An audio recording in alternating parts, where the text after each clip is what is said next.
like that. Is that okay?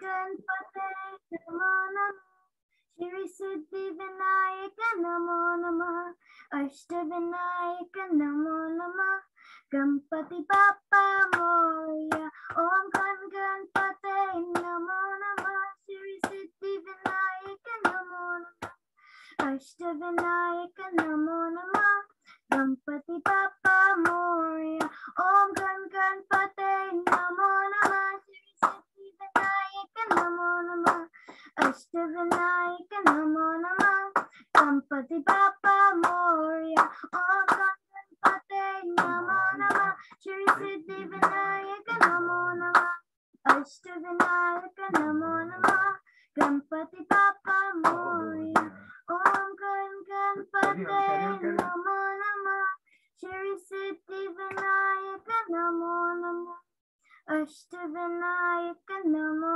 Namah Ganpati Bappa Moria. Thank you, Teresa. That was very nice. Unmute करके लखन और सजीवनी जी शुरू हो जाओ.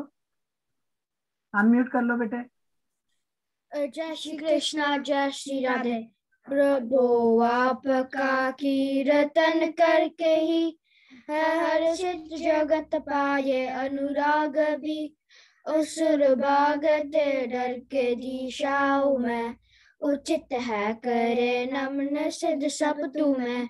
ब्रह्मा के आदि बड़े सबसे हो नमस्कार क्यों ना करे आपको. सत्या असत्या परे इससे भी हो सब खुश प्रभु आप बस आप ही. आदि देव भगवान सनातन भी हो परम धाम सबको सहारा भी दो. हो सर्वज्ञ तुम जानने योग्य भी समाया तुम्ही में जगत ये सभी. यम वायु अग्नि वरुण चांद तुम पिता ब्रह्म के और हो ब्रह्मा भी तुम. नमस्कार तुमको हजारों ही बार. नमस्कार भगवान है फिर नमस्कार. नमस्कार आगे व पीछे से भी सब ओर से है नमस्कार ही. तुम्ही में है सृष्टि ये सारी प्रभु. सब कुछ सृष्टि के तुम ही तो हो. माना प्रभु तुमको अपना सखा ना परभाव जाना कभी आपका. प्रेम और परमाद में भर के ही कहा कुछ भी मैंने हो तुमसे कभी. सोते जागते खाते हंसते हुए अकेले किसी के भी आशा मैंने.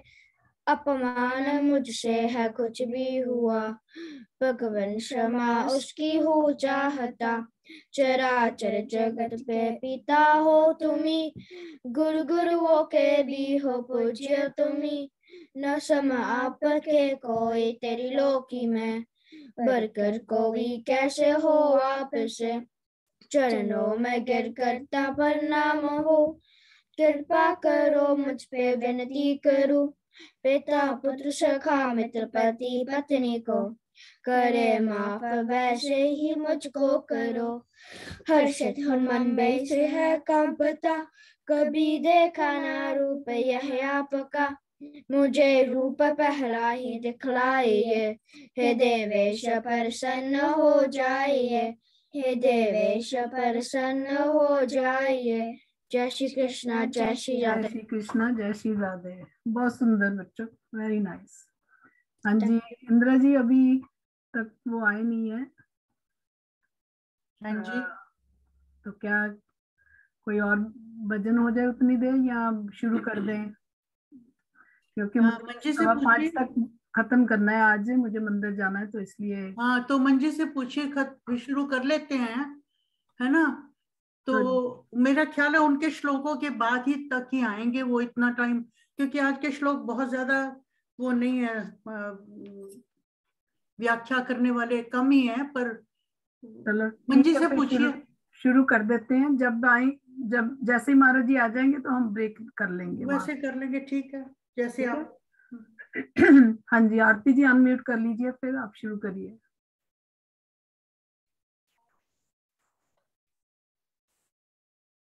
राधे राधे सबको, Radhe happy new Radhe. Year.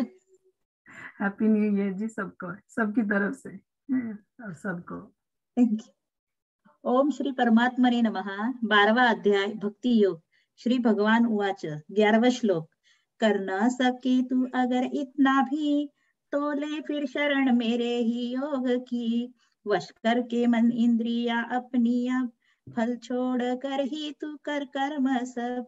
अभ्यास श्रेष्ठ होता है ज्ञान, मगर श्रेष्ठ इस ज्ञान से भी है ध्यान। समझ ध्यान से बढ़ के फल त्याग को, शांति बिना देर के इससे हो। नहीं द्वेष जिसको किसी जीव से, है प्रेमी जो सब पर दया भी करे। अहंकार ममता न जिसको कही, क्षमाशील समरहता सुख दुख में ही। योगी जो संतुष्ट रहता सदा, निश्चय है दृढ़ वश में है खुद को किया। मन बुद्धि अर्पण मुझे जिसने की, प्यारा मुझे भक्त मेरा वही। राधे राधे। थैंक यू आरती जी। हाँ जी मंजू जी। जी, सबको नमस्कार नमस्कार। और नववर्ष की बहुत बहुत शुभकामनाएं। सुखद हो, सबको स्वास्थ्य दे और हर तरफ शांति हो। इस समय की आवश्यकता सबसे बड़ी तो यही है कि शांति हो और सब स्वस्थ रहें, सब कुशल रहें, आनंद से रहें। भक्ति अध्याय का हम 12वां अर्थात अंतिम अध्याय हम पढ़ने जा रहे हैं। कर्मयोग पे पहले हमने 6 पढ़े और ये 12वां अध्याय जो है ये भक्ति योग का अंतिम अध्याय है। तिलक इस अध्याय को बहुत महत्वपूर्ण मानते हैं। कारण क्या है कि इसके अंदर उन्होंने वो तरीके बताए जिस प्रकार से भक्त परम ब्रह्म को प्राप्त कर सकता है।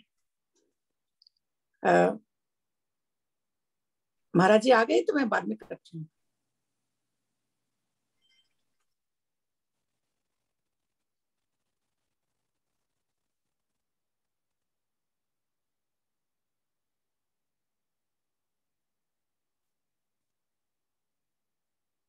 आ गए हैं क्या? हाँ, मुझे ऐसा लग रहा है कि वो बात कर रही नहीं हैं, आप तो करिए, आप करती रहिए क्योंकि वो बता देंगी, तुझे बता उनका देंगी। मंजू जी आप कैरी ऑन करिए, वो हाँ। ज्यादा ही व्यस्त है, शायद रिकॉर्ड करके भेज रहे हैं, तो आप अच्छा, करिए, आप करिए। ठीक है। 11वें श्लोक से पहले हमने देखा था कि श्री कृष्ण अर्जुन को समझाते हैं कि किस किस के द्वारा तू मुझको प्राप्त कर सकता है। ये नहीं कर सकता तो ये कर ले, ये नहीं कर सकता तो ये कर ले।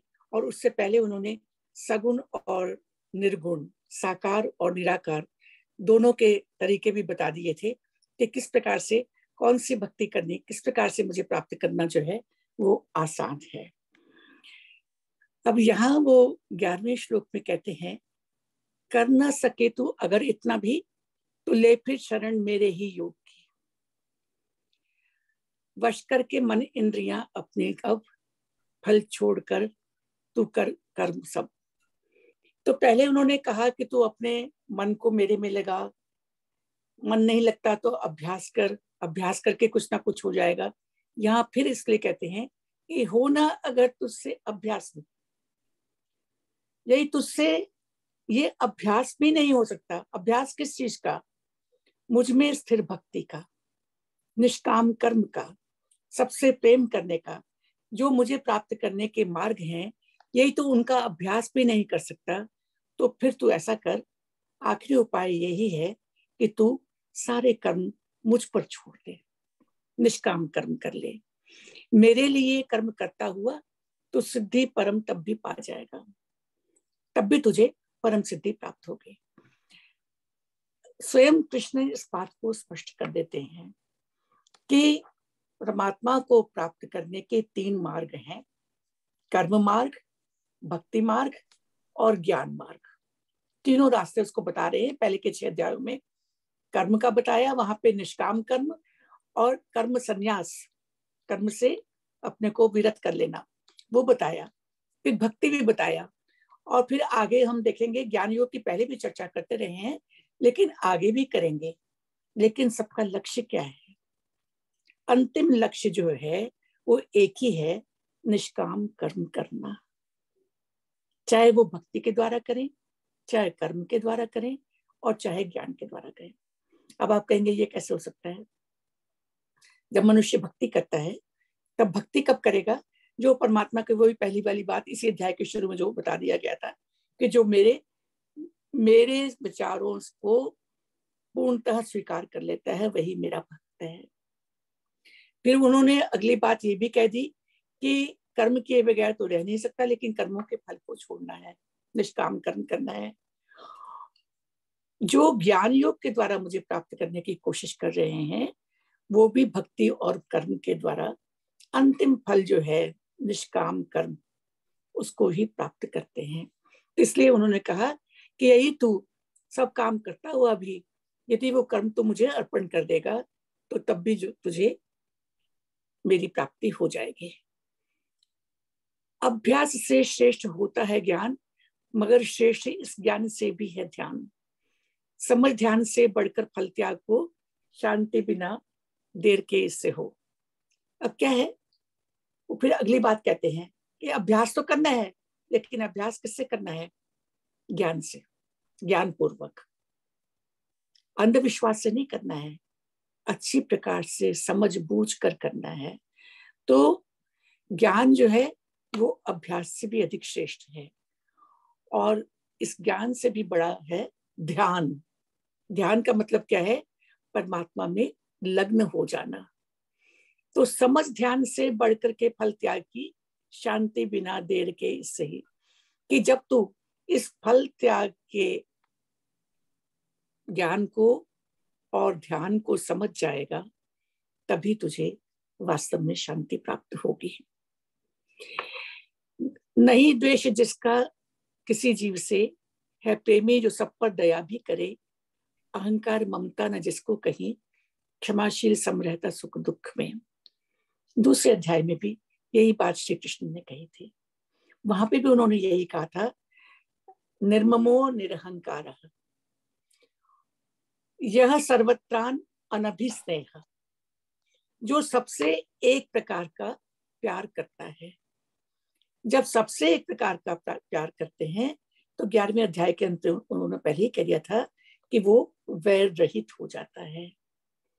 जब हम किसी एक विशेष से प्यार करते हैं तब हम वैर रहित नहीं हो पाते हैं, क्योंकि उस विशेष प्यार को दर्शाने के लिए हम किसी दूसरे से हम द्वेष भी करते हैं।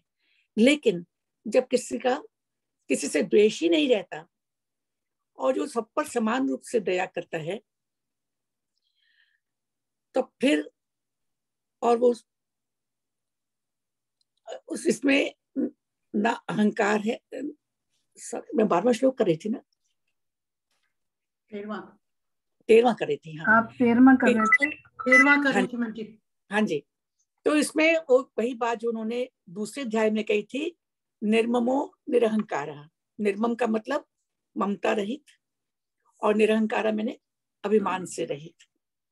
और जो क्षमाशील है, जब हम में अहंकार ही नहीं रहेगा, जब हम में मोह ही नहीं रहेगा, तो निश्चित रूप से क्षमा का गुण जो है वो हमारे मन में आ जाएगा। और जब क्षमा का गुण भी आ गया तभी शुभ और अशुभ में हम समान रह सकेंगे। तो भक्त कौन है? जो किसी प्राणी से द्वेष नहीं करता, जो सबसे बराबर का प्रेम करता है, जो अहंकार और मोह से रहित है, क्षमाशील है, वही सुख दुख में समान रहता है। वही वास्तव में मेरा भक्त बन के मुझे प्राप्त कर सकता है। योगी जो संतुष्ट रहता सदा, निश्चय है दृढ़ वश में खुद को किया। मन बुद्धि अर्पण मुझे जिसने की, प्यारा मुझे भक्त मेरा वही। अब जब अहंकार भी नहीं है, मोह भी नहीं है, द्वेष भी नहीं है, और केवल क्षमा दया और प्रेम ही रह गया, तो वो तो हमेशा ही संतुष्ट रहेगा। फिर तो उसकी लालसा ही समाप्त हो जाएंगी, और फिर वही व्यक्ति जो है वो हमेशा अपने को वश में कर सकेगा। अपने को वश में करने का मतलब क्या है? अपने इंद्रियों को वश में करना सबसे ज्यादा कठिन है। कर्मेंद्रियों से भी ज्यादा कठिन है अपने ज्ञानेंद्रियों को वश में करना, क्योंकि ज्ञानेंद्रियों को प्रेरित करने वाला हमारा मन होता है, और मन से बड़ी चंचल कोई और चीज नहीं। जो मन हमें वश में आने ही नहीं देता। मन करता है ये खा लें, हमारे मुंह में तुरंत स्वाद आ जाता है। मन करता है ये देख लें, आंखें देखने लगती है। मन कहता है नहीं देखना, तो चाहे आंखें खुली भी होंगी वो नहीं देखेगा। तो मन और ज्ञानेंद्रियों को वश में करना सबसे कठिन है।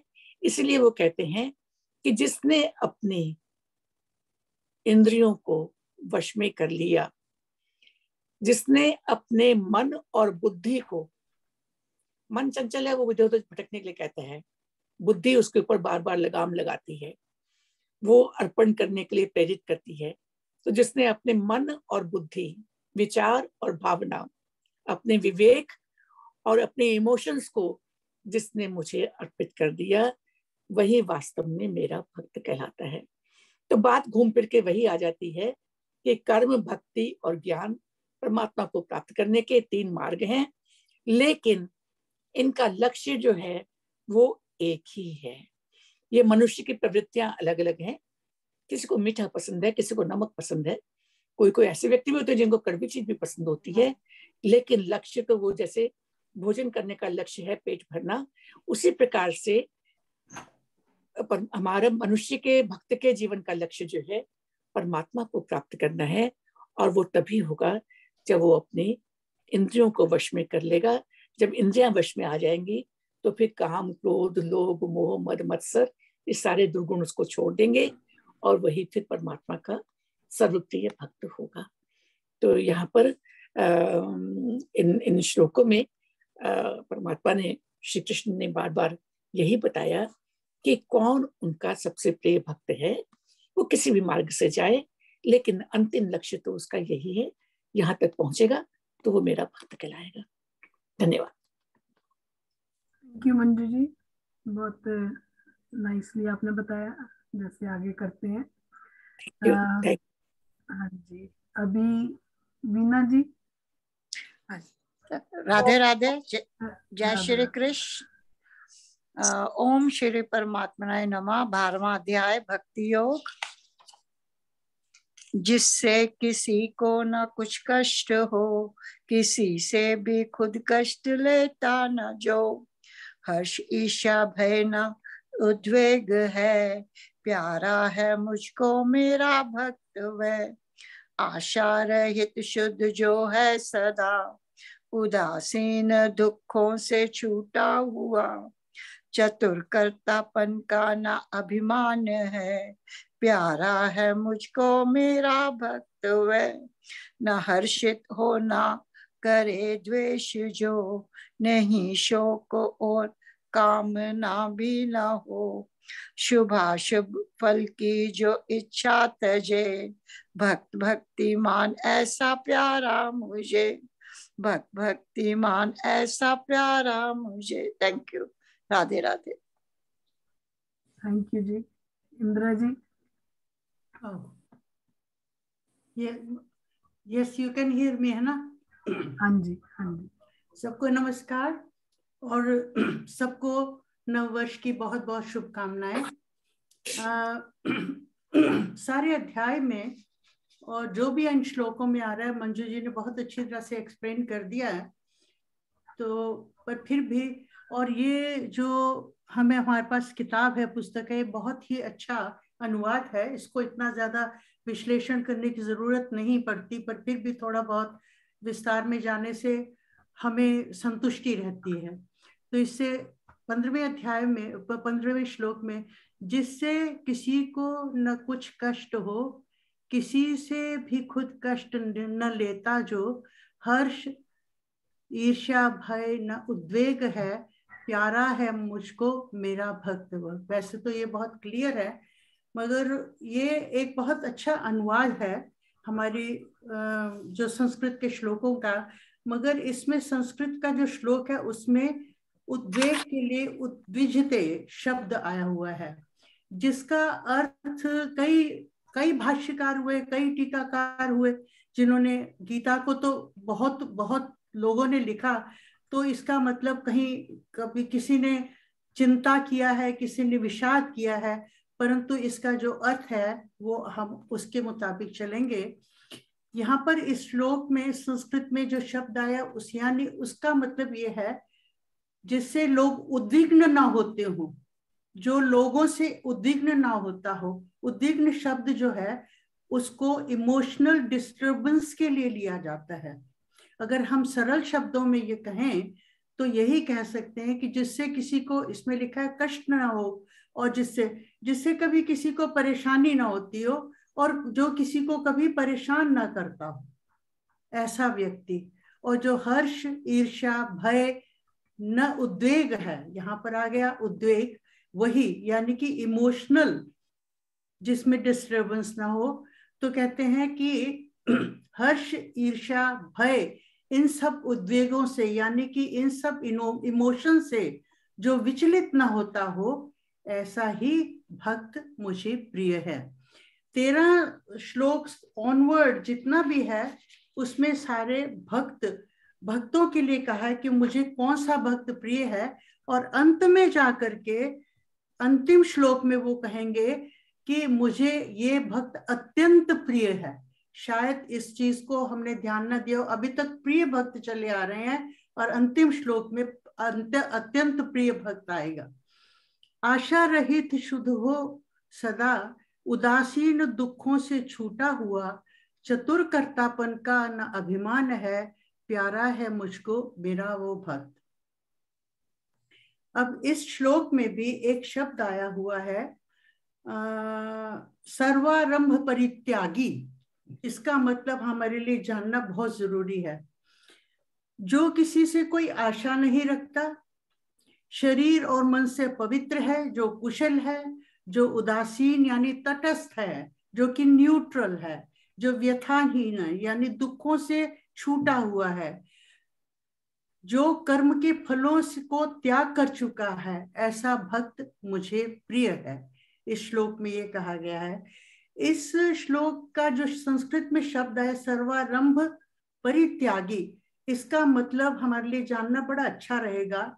इसका मतलब है कि जो व्यक्ति जिसमें ये फीलिंग ना हो कि आई एम द डूअर, कि मैंने जो कुछ किया है मैं ही करता हूं, मैं कहते हैं चतुर कर्तापन का ना अभिमान हो कि आई एम द डूअर, मैं करता हूं, ये जो भावना जिसमें ना हो, ऐसा व्यक्ति मुझे बहुत प्रिय, ऐसा व्यक्ति मुझे प्रिय है। जो व्यक्ति ऐसा करेगा उसमें तो नेचुरली अहंकार होगा, और गीता तो बार बार अहंकार त्यागने को कहती है। तो हमने अभी भी पिछले अध्याय में हमने पढ़ा, श्री कृष्ण ने अर्जुन से कहा कि ये लोग तो वैसे ही मर चुके हैं, तू तो निमित्त मात्र बन जा।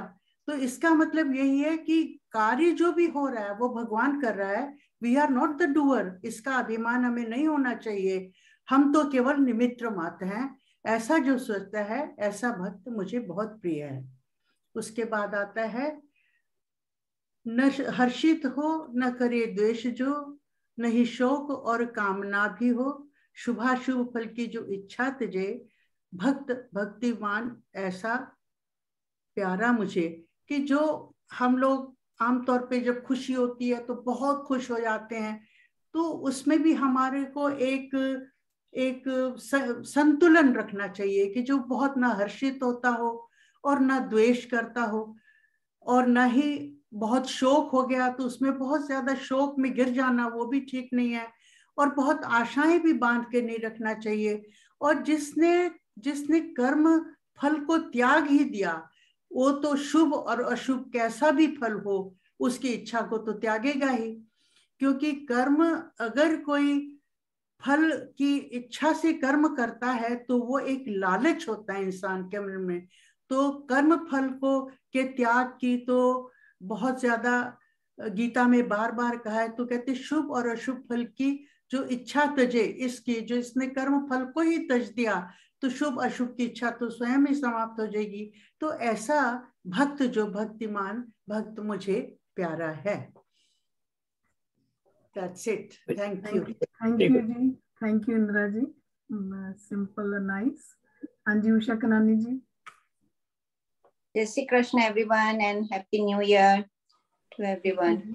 सबको और सबकी तरफ से आपको भी। Thank you इंदु जी.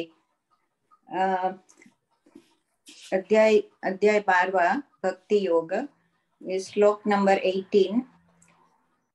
शत्रु मित्र दोनों है जिसको समान, बराबर ही समझे जो अपमान मान. सर्दी हो गर्मी या सुख दुख भी, आसक्ति जिसकी किसी से नहीं. स्तुति निंदा में जो बराबर रहे, मननशील संतुष्ट हर रूप में. स्थिर बुद्धि ममता न घर में जिसे, भक्त भक्तिमान ऐसा प्यारा मुझे. श्रद्धा अचल जिसकी मुझ में ही हो, समझ मुझको सब ले मेरी शरण जो. धर्म रूप अमृत यह सेवन करे, बहुत प्यारा है भक्त ऐसा मुझे, बहुत प्यारा है भक्त ऐसा मुझे. ओम तत्सिदिति श्रीमद् भगवद गीता सुपनिषत्सु ब्रह्म विद्यायां योग शास्त्रे श्री कृष्ण अर्जुन संवादे भक्ति योग नाम 12वां अध्याय. हरि ओम तत्सत, हरि ओम तत्सत, हरि ओम तत्सत. Thank you. Thank you Usha ji, very nice. हाँ जी, जय श्री कृष्ण सबको.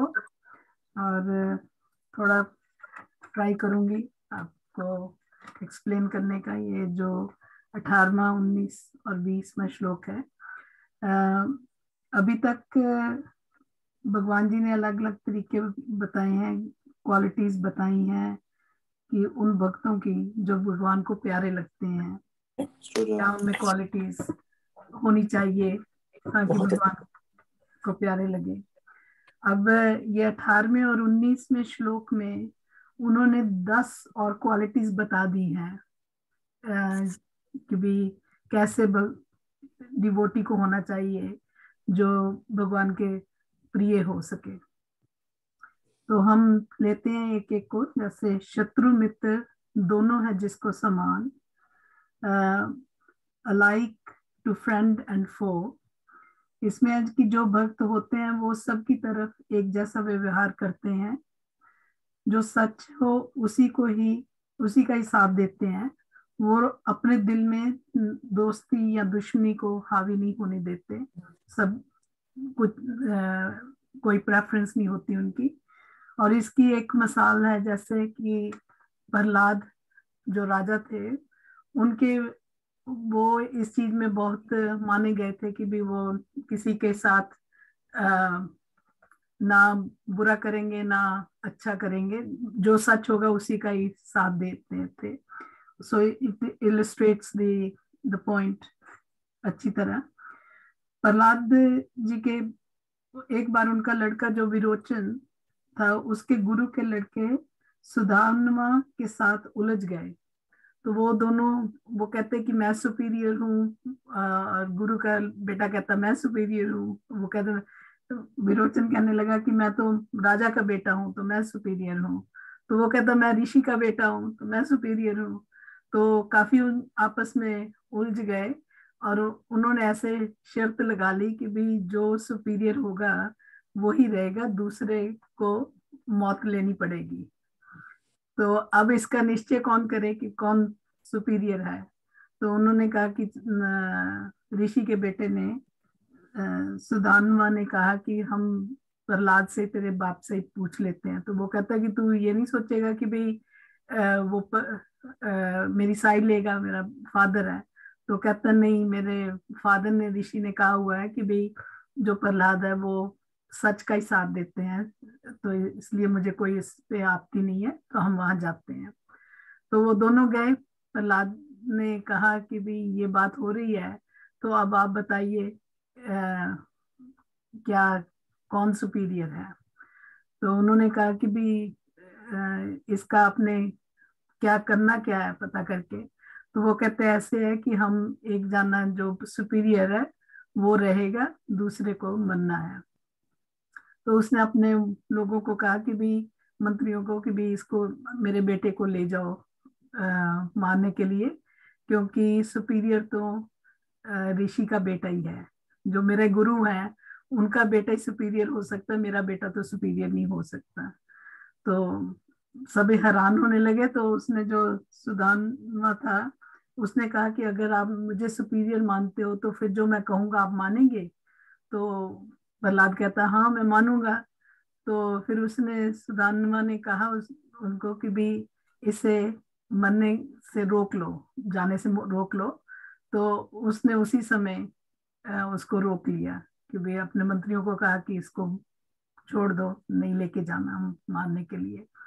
तो कहने का मतलब कि प्रहलाद को कुछ भी ऐसा नहीं था, ना गम, ना उसने पक्षपात किया, तो जैसे जो ठीक है उसी का साथ दिया। तो ऐसे डिवोटी को, खैर ये तो एक एक्सट्रीम की है एग्जाम्पल, लेकिन वैसे जो है शत्रु मित्र है दोनों जिसको समान, कि भाव एक जैसा ही रखें, किसी से शत्रुता भी नहीं बहुत करें और किसी से मित्रता भी नहीं करें।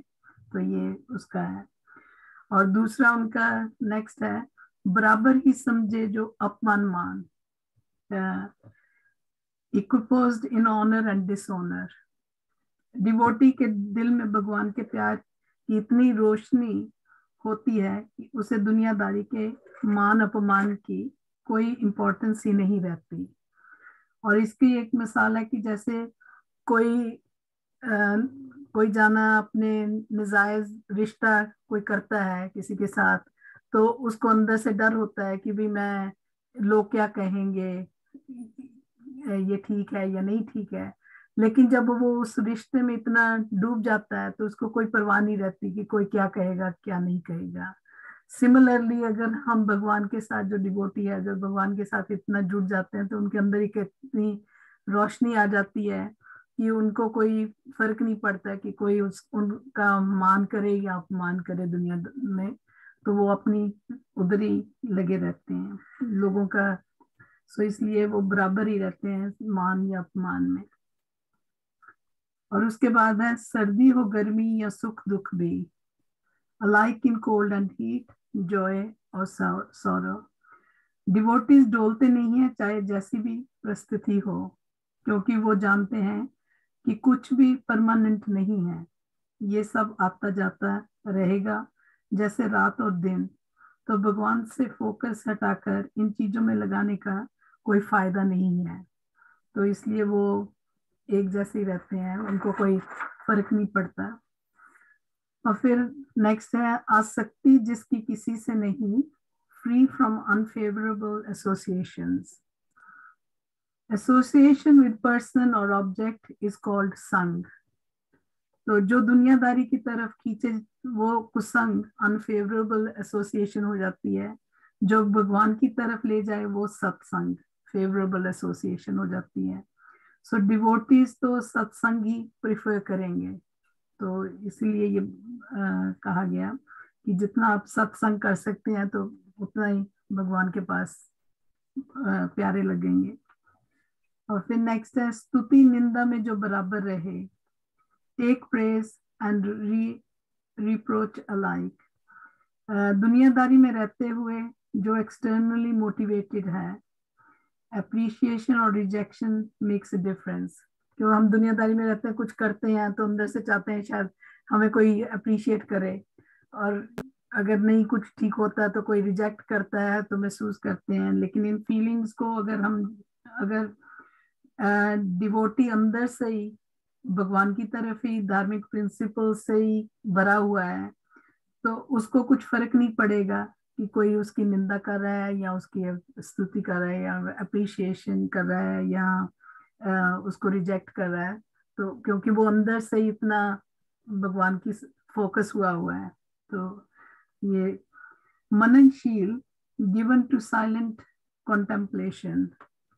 जैसे कौवे और हंस अलग हैं, कौवे गंदगी की तरफ जाएंगे और हंस जो है वो शांत पानी की तरफ। ऐसे ही मटीरियलिस्टिक लोग जो हैं वो वर्ल्डली चीजों की बातें करेंगे, और जो डिवोटीज हैं वो स्पिरिचुअली की बातें करेंगे। तो उसी से ही आपको फर्क पड़ेगा कि वो अपना एक मननशील मन को इधर भगवान की तरफ ही लगाएंगे कि स्पिरिचुअल पाथ पे ही कैसे आगे बढ़ना है। नेक्स्ट, संतुष्ट हर रूप में, content with whatever comes their way. भक्तों की जरूरतें कम हो जाती हैं, सो थोड़े में ही संतोष बना रहता है।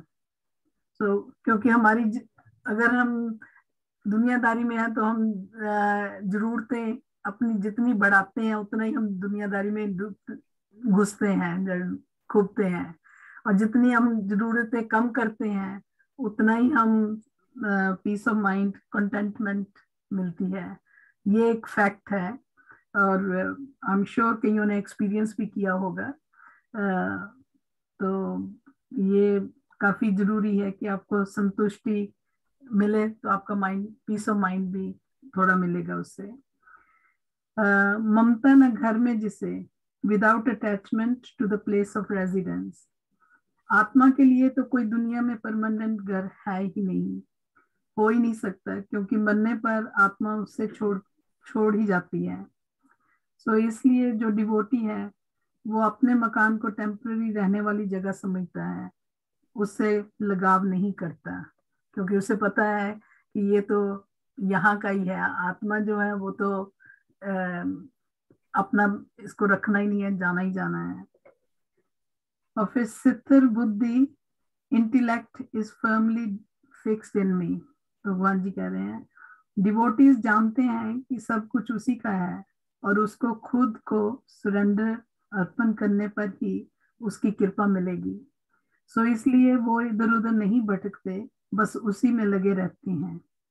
ऐसे भगत डिवोटीज भगवान को बहुत प्यारे हैं। तो ये 18 और 19 श्लोक का था।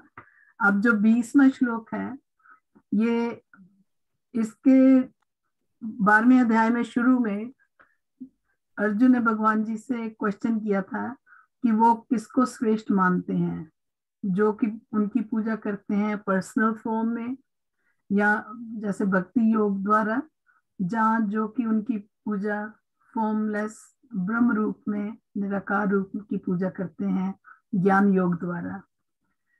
तो उसका उत्तर श्री कृष्ण जी ने दूसरे श्लोक में ही बता दिया था कि जो पर्सनल फॉर्म की भक्ति करते हैं वह सब जो भक्ति करते हैं वही श्रेष्ठ योगी है। ये दूसरे श्लोक में ही उन्होंने कहा था। फिर उन्होंने बताया कि भक्ति कैसे कर सकते हैं, और फिर बाकी के श्लोकों में बताया कि श्रेष्ठ भगत की क्या क्वालिटीज होती है। अब आखिर में वो कह रहे हैं कि जो भगवान को ही अपना गोल बना ले पूरी श्रद्धा और भक्ति के साथ, और जो क्वालिटीज भगवान जी ने पहले श्लोकों में बताई हैं उनको अपना ले, तो ऐसे भगत भगवान को डेफिनेटली प्यारे लगेंगे, बहुत प्यारे लगेंगे। सो ये जो चैप्टर है पूरी भक्ति योग की समरी है, और अब हम पर है कि हम इसे कैसे अपने पे कैसे लागू कर सकते हैं। तो जैसे मंजू जी ने भी कहा, इंदिरा जी ने भी कहा कि ये अंतिम है चैप्टर भक्ति योग का, और इसमें सारा मेरे हिसाब से ऐसा कि ये सारा निचोड़ है भक्ति का। और अगर हम इसमें देखें बहुत ही इम्पोर्टेंट है, शॉर्ट भी है, 20 श्लोकों का है, और इसका पाठ भी हम लोग करते ही हैं, वो भी अच्छा है। लेकिन अगर हम इसको समझें इन श्लोकों को और अपने पे उसको प्रैक्टिस में लाने की कोशिश ही करें, तो I think that would be a big achievement towards the spiritual path. मेरा ऐसा विचार है। तो थैंक यू वेरी मच। हाँ जी। इसमें एक बात मैं sorry Manji, yes carry on. जो कुछ भी इसमें श्री कृष्ण ने कहा है उन्होंने उसको पहले इम्प्लीमेंट भी किया है। यस, अपने ऊपर इम्प्लीमेंट करके दिखाया है। उदाहरण के लिए महाभारत के युद्ध से पहले दुर्योधन और अर्जुन दोनों उनके पास जाते हैं। देखा जाए तो श्री कृष्ण दुर्योधन की दृष्टि में उनके घोर शत्रु थे, और वो राजा भी नहीं थे, हालांकि द्वारकाधीश हैं, लेकिन दुर्योधन उनको हमेशा ग्वाला ही कहता है, और यही कहता है कि इसको क्या पता, इसको राष्ट्रीय बातों का अहंकार है उसके अंदर। यस, अहंकार। लेकिन और वो जाकर के बैठता भी कृष्ण के सिराने है।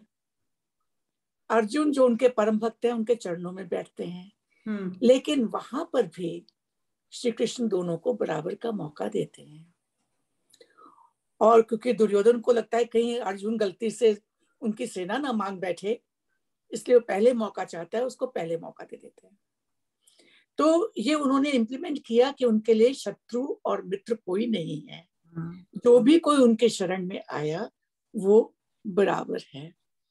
तो दूसरी बात यह है कि वो खुद मोह रहित हैं। यही कारण है कि गोकुल में पूरा बचपन गुजार लेने के बाद भी जब से वो निकले हैं गोकुल से, फिर वापस कभी नहीं आए हैं। उन्हें किसी भी स्थान को अपना स्थायी निवास नहीं माना है।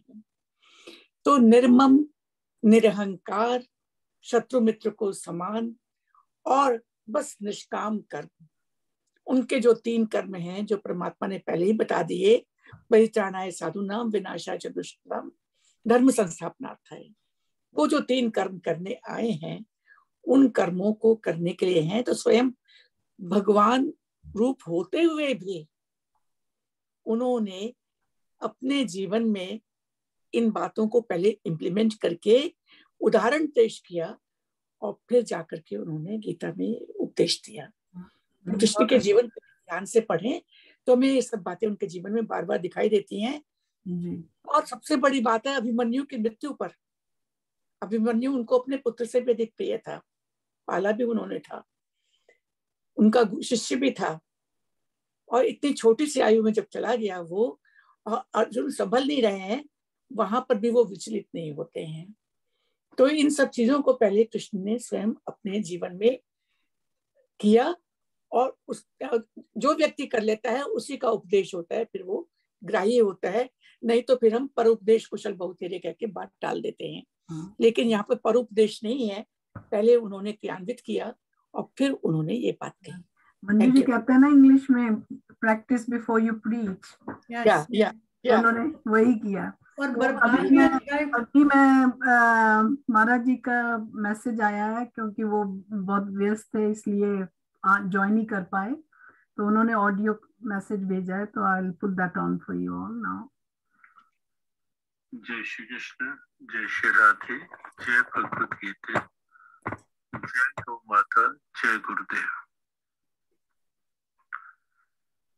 आप सब श्रीमद् भगवत गीता के चिंतन और चर्चा के रूप में हर बुधवार को इकट्ठे हो रहे हैं। ये वास्तव में बहुत प्रसन्नता की बात है। एक ऐसे समय में जबकि कोविड की आशंकाएं फिर से कहीं ना कहीं सामने आ जाती हैं, ऐसे में बहुत बड़ा सहारा है ये पारस्परिक सद्भाव, ये जो म्यूचुअल अंडरस्टैंडिंग, और उसके बीच में भगवद गीता। और इन दिनों जो आपका चिंतन चल रहा है 12वें अध्याय का, आज 11 से 20 तक के 10 श्लोक, वास्तव में 8, 9, 10, 11 श्लोकों में इस अध्याय के 4 साधन बताए गए भगवत प्राप्ति के। जैसे माँ ये कहे कि परांठा नहीं तो खिचड़ी, नहीं तो दूध फल, या ऐसा कुछ भी खा लो जो डाइजेस्ट हो, ऐसे ही गीता के कृष्ण यहाँ कहते हैं मन बुद्धि मुझे सौंप, नहीं तो अभ्यास कर मंत्र जाप का, वो भी नहीं तो सब कर्म मेरे अर्पण करता रहे, और ये भी नहीं तो 11वें श्लोक में कर्म कर लेकिन फल की इच्छा नहीं कर, फल की इच्छा प्रभु पे छोड़ दे। 13वें श्लोक से 20वें तक के जो 8 श्लोक हैं इस अध्याय के, उसको गीता का अमृताष्टक कहा गया है। इन 8 श्लोकों में भगवान ने बार बार एक संकेत किया, ऐसा भक्त मुझे प्रिय है। आप देखिए, भगवान हमें प्रिय लगे वो तो स्वाभाविक है, बट नेचुरल, लेकिन हम भगवान को प्रिय लगे। भगवान ये कहते हैं यो मत भक्ता सा में प्रिय, ऐसा जो मेरा भक्त है वो मुझे प्रिय है। तो वो इस अध्याय की एक अद्भुत विशेषता है। जो 13 से 20 श्लोकों तक के लक्षण बताए गए, ये 39 लक्षण है, 39 डिवाइन क्वालिटीज, जिस अध्याय में बताई गई हैं वो डिवाइन क्वालिटीज जीवन में आए तो ही भगवान की प्रियता है, सद्गुण जीवन में आए, ये सब शुभता जीवन में आए। और अंतिम श्लोक में तो भगवान ने कहा जो श्रद्धा पूर्वक इस धर्म का आचरण करता है, प्रयास करता है इस मार्ग पर आने का, ये जो अमृताष्टक है उसको सेवन करने का, वो मुझे बहुत प्रिय है। भक्तस्ते में प्रिय। बड़ा आश्चर्य होता है कि जिनके जीवन में ये लक्षण है वो प्रिय है, और जो प्रयास कर रहे हैं लक्षणाएं वो बहुत प्रिय है। ये ऐसा ही लगता है कि जो बच्चा चलकर आ रहा है माँ के पास वो भी अच्छा है, लेकिन जो अभी चलना नहीं जानता, घुटनों के बल आ रहा है, उसके प्रति विशेष भाव प्रियता का रहता ही है। तो ये अध्याय, इस अध्याय की ये श्लोक वास्तव में प्रभु के प्रिय हम कैसे बन पाए, हम कैसे प्रभु को अच्छे लगे, उसका उत्तर है। बहुत मीठा अध्याय है। नियमित भी 12वें अध्याय का आप पाठ करें तो वास्तव में आपको आनंद आएगा। भगवान की कृपा बनी रहे। आप इसी तरह गीता पाठ, गीता चिंतन में और आगे बढ़ते रहें। सबको एक बार फिर बहुत बहुत शुभकामना। जय श्री कृष्ण।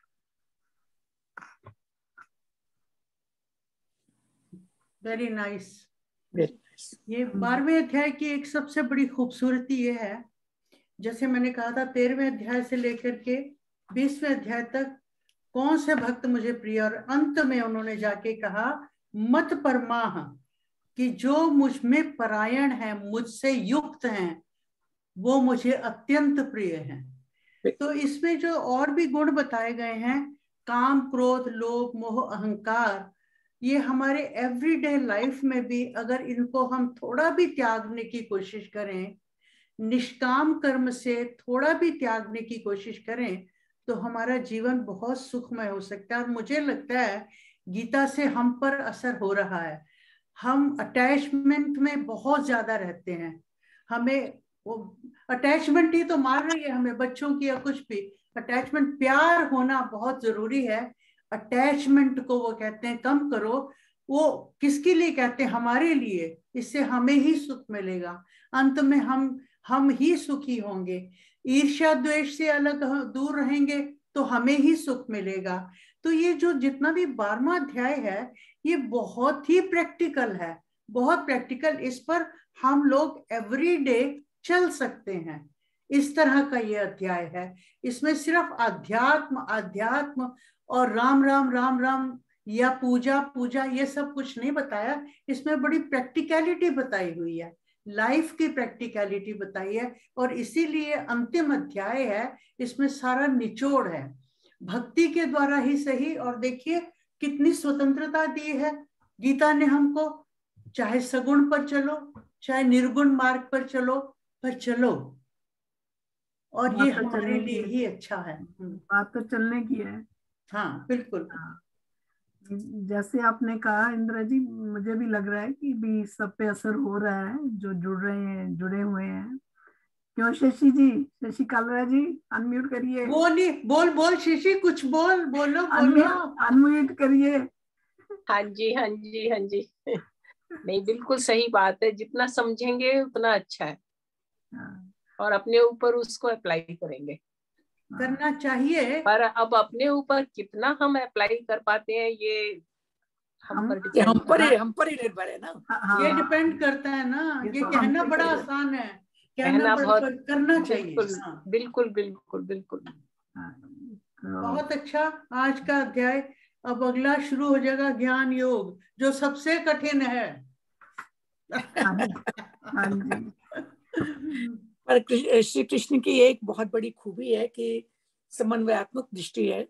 चाहे कर्मयोग हो, चाहे भक्ति हो, चाहे ज्ञान हो, आप रास्ता चुन लीजिए। साकार का चुने, निराकार का चुने, जो भी कोई चुने, पर चुने उस पर चले। क्योंकि कर्म के बिना गति नहीं। ना कर्म करना जो है वो सबसे ज्यादा दुखदाई है। तो कर्म करें, लेकिन कोशिश करें कि हम निष्काम की ओर चल सके। ये कृष्ण का मधु जी आप कुछ बोलना चाहेंगे? अनम्यूट कर लीजिए। अनम्यूट तो कर लो।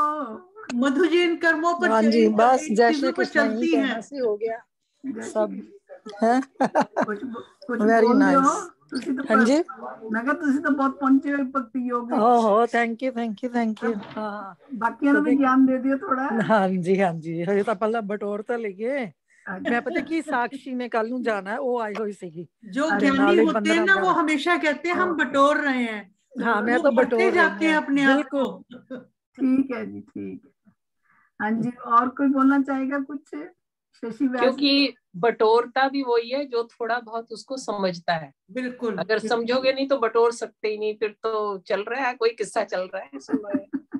नहीं, बिल्कुल सही कहा आपने। गीता जैसा मार्ग जो है, मैं तो कभी कभी अपने आप को आई किक माई सेल्फ कि हमने पहले गीता क्यों नहीं पढ़ी। मंजी, हमने इसके सारे मतलब सार तो हमारे गुरुकुल में था, मगर हमने इस तरह से अक्षरशः गीता नहीं पढ़ी थी। धन्य है इंदु सेठ जी, नहीं, पढ़ा दी। बिल्कुल नहीं। जैसे आपने पहले कहा कि करने वाला तो वही है, ये तो कोई निमित्त बनता है। नहीं, निमित्त बन गए ना। और शशि ने मुझे ज्वाइन करा दिया, निमित्त बन गए। एक्चुअली करने वाला वो नहीं है, करने वाले हम खुद हैं। जब तक हम खुद से नहीं करेंगे ना, तब तक परमात्मा तो हमेशा यही कहते हैं कि अच्छे काम करो। जब तक हम खुद नहीं सोचेंगे ये चीज, तब तक आगे नहीं बढ़ेंगे। सही बात है। पहले हम कर्म योग में लगे हुए थे, अब इस तरफ आए हैं तो समझ आ रही है। पहले काम में बच्चों पर बड़े करने में अपने कामों में लगे हुए थे। बिल्कुल। और अभी भी डिपेंड करता है कि हम अपना ये सब कुछ कैसे अप्लाई करते हैं अपने पे। एग्जैक्टली। और अभी भी ये डिपेंड आज मुझे इतने लोग हैं, ग्रुप में काफी लोग जुड़े हुए हैं, लेकिन रेगुलरली जो आते हैं वो तो इतने ज्यादा नहीं है ना। आई मीन ठीक है, इट्स अ नाइस नंबर जो आते हैं, लेकिन कहने का मतलब कि जैसे शशि जी ने कहा कि भाई ये तो खुद ही जिसके अंदर आएगा वही करेगा ना। बेशक आप जो मर्जी सेटअप कर लो, मैंने शुरू किया, आप सबके सहयोग से हो रहा है, तो करने वाला तो आप सभी के अगर नहीं साथ दोगे तो कैसे चलेगा। बिल्कुल ये गीता तो एक ऐसा शास्त्र है। आज मैं बड़ी हैरान हुई कि जो व्यक्ति सिर्फ इंग्लिश बोलता है, इंग्लिश समझता है सब कुछ। मंजी फूल के हस्बैंड ने मुझे आज इतना अच्छा मैसेज भेजा, वो खुल नहीं रहा। उसमें है Gita solves our all problems.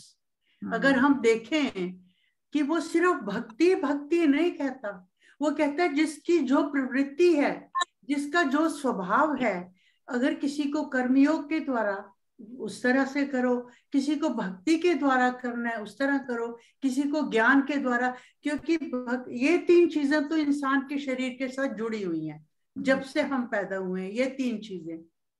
So it is Gita जैसा। तो मुझे लगता है उषा कनानी जी कुछ बोलना चाह रही। हाँ, मैं यही बोलने वाली थी कि इंदिरा जी के साथ मैं सहमत करती हूँ कि मुझे ऑलवेज लगता था कि Gita is very difficult to understand. मैंने कभी टच नहीं किया, लेकिन अभी Indu ji thank you so much कि इतना समझ में आ रहा है अभी, जो पहले कभी कुछ भी नहीं समझ आ रहा था गीता का।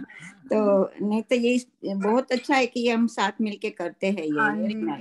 यही मुझे बहुत खुशी होती है इसमें कि आप सब साथ दे रहे हैं और हम सब कुछ ना कुछ लर्न कर रहे हैं। तो इस बात की मुझे बहुत खुशी है, और भगवान करे आगे भी ऐसा चलता रहे 2022 में, और महाराज जी का साथ मिलता रहे, उनका आशीर्वाद मिलता रहे। तो that gives me a lot of happiness and satisfaction. चले जी, आपने तो मंदिर जाना है आज। हाँ जी, मुझे अभी जाना है, तो छुट्टी दे देते हम आपको। नहीं, अगर आपने कैरी ऑन करना है तो I can make you host. नहीं, ऐसी कोई बात नहीं मंजी। मेरे ख्याल है कि सारा बहुत अच्छी तरह से समअप हो गया है सारा। हाँ, तो रह जाएगा वो अगले हफ्ते तेरी समरी में हो जाएगा ना सर। हाँ जी, अगले हफ्ते समरी करेंगे, और इंदिरा जी अपना जैसे आगे करते हैं गाती तो आप हो हमेशा 12वां अध्याय, वो गा के चली जाओ अगर जाना है तो। मंजी इनको तो कंठस्थ हुआ पड़ा है सारा 12वां अध्याय। अच्छा इंदु जी, कविता जी की तबीयत कैसी है? काफी खराब है। अभी मेरे को फोन आया था थोड़ी देर पहले आपसे बात हो रही थी ना इंदिरा जी, मेरा क्या कविता जब हमने शुरू किया तो मेरे से बात, she is getting there, test वगैरह हो रहे हैं, शी इज गेटिंग देयर। अब उनका प्रॉपर सारी इन्वेस्टिगेशंस हो रही हैं। कल मेरी हुई थी बात उनसे, तो वो कह रहे थे कि she is allowed one visitor at a time, अगर किसी को जाना है। I am going to put it on the group. I think we shouldn't bother her. I don't know, एक जना चला जाए, हाँ ठीक है। लेकिन उसकी वो नीज आई थी ना, तो अभी वो हेल्प है कि नहीं? वो मुझे भी पूछ रही थी कि मेरी नेबर में वो है ना कोकिला बहन, लेकिन वो नहीं जा सकती है, तो अभी हेल्प मिली और कोई नहीं? अभी उनको कोई हेल्प नहीं मिली, वो अपना हॉस्पिटल में है। आज दमयंती बहन का एक मैसेज आया था, मुझे बड़ा अच्छा लगा उनकी सुझाव जो है। दमयंती मैम आप ही बता दो अनम्यूट करके जल्दी से।